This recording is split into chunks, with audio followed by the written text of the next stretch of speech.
తాంబేలు చనిపోయిన తర్వాత ఎముకలు ఎలా ఉంటాయని విషయం ఇప్పుడు దాకా అయితే నాకైతే తెలీదు, నేనైతే చూడలేదు.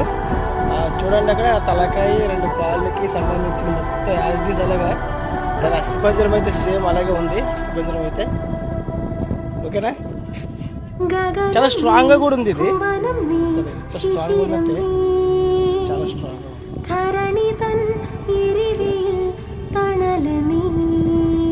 రెండు కాళ్ళకి సంబంధించింది అలాగే హెడ్కి సంబంధించింది పూర్తిగా ఉంది. ఇప్పుడు నేనైతే ఇప్పుడు ఇది చూడటం అంటే మామూలుగా పైకి చర్మంతో చూసిన తప్పలేదు, అస్థిపంజరంగా అయితే ఇప్పుడు చూడలేదు.